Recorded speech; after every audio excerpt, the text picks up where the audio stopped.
കടം വീട്ടി കൈകോർത്ത് വന്നവനും നിന്നവനും ഒന്നായപ്പോ ഒരു കാര്യം ഉറപ്പ്, ഞാൻ തന്നെ വില്ലൻ.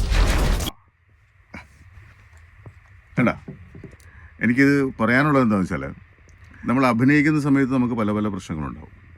ചിലപ്പോൾ സ്ലിപ്പ് ഓഫ് ടങ് ഉണ്ടാവാം, അതല്ലെങ്കിൽ ചിലപ്പോൾ നമ്മൾ ഉദ്ദേശിക്കുന്ന മോഡുലേഷൻ ആയിരിക്കില്ല അവിടെ പറഞ്ഞിരിക്കുന്നത്.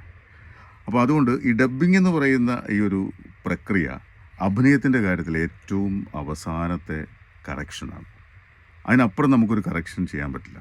നമ്മൾ അഭിനയിച്ച സമയത്തുണ്ടായ പല പല പ്രശ്നങ്ങളും അതിപ്പോൾ ഡബ്ബിംഗ് ആർട്ടിസ്റ്റുകൾ ഉപയോഗിക്കുന്നതും അതിനുവേണ്ടി തന്നെയാണ്. കാരണം ഉദ്ദേശിക്കുന്ന രീതിയിൽ ആ അഭിനയിക്കുന്ന ആൾ ചെയ്യാത്തപ്പോഴോ അല്ലെങ്കിൽ ചിലപ്പോൾ അന്യഭാഷാ നടന്മാരായിരിക്കും അല്ലെങ്കിൽ നടിമാരായിരിക്കും അഭിനയിച്ചിരിക്കുന്നത്, അതുകൊണ്ടോ ഒക്കെയാണ് ഒരു ഡബ്ബിംഗ് ആർട്ടിസ്റ്റിനെ നമ്മൾ ഉപയോഗപ്പെടുത്തുന്നത്.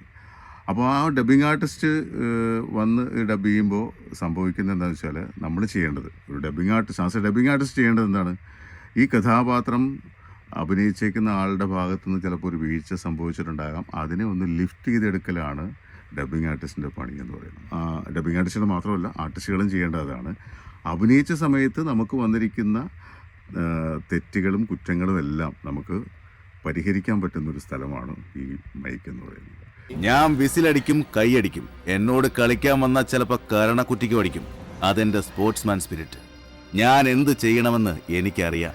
ഇവിടെ പരിഹരിച്ചു കഴിഞ്ഞാൽ പിന്നെ നമുക്കൊരു പരിഹാരം ചെയ്യാൻ പറ്റില്ല. പിന്നെ ചെയ്യാൻ പറ്റുന്നത് മ്യൂസിക്കിലൊക്കെ കുറച്ച് എന്തെങ്കിലുമൊക്കെ കയറ്റി വിടുക എന്നുള്ളതേ ഉള്ളൂ. പക്ഷേ ഡബ്ബിംഗ് എന്ന് പറയുന്ന പ്രക്രിയ ഇതാണ്. നമ്മുടെ അഭിനയത്തിലെ വീഴ്ചകളെല്ലാം മാറ്റി കഥാപാത്രത്തെ കുറച്ചും കൂടി മനോഹരമാക്കി പ്രേക്ഷകരിലേക്ക് എത്തിക്കാൻ പറ്റുന്ന ഒരിടമാണ് ഈ മൈക്ക്. തോറ്റുപോയി. ഇപ്പൊ നിങ്ങളുടെ ഹീറോ എന്ത് ചെയ്യുന്നു? Will he give up? ഈ അകലം, ഈ മൈക്കിലെ ഈ അകലത്തിൽ നിന്നുകൊണ്ട് ഈ പറയുന്ന അഭിനയങ്ങളെല്ലാം കാഴ്ചവെക്കണം. എങ്കിൽ മാത്രമേ നമുക്ക് നന്നായിട്ട് ആ കഥാപാത്രത്തെ ലിഫ്റ്റ് ചെയ്യാൻ പറ്റുള്ളൂ. മുറിവേറ്റ സിംഹത്തിന്റെ ശ്വാസം ഗർജനത്തേക്കാൾ ഭയങ്കരമായിരുന്നു. ഓക്കെ.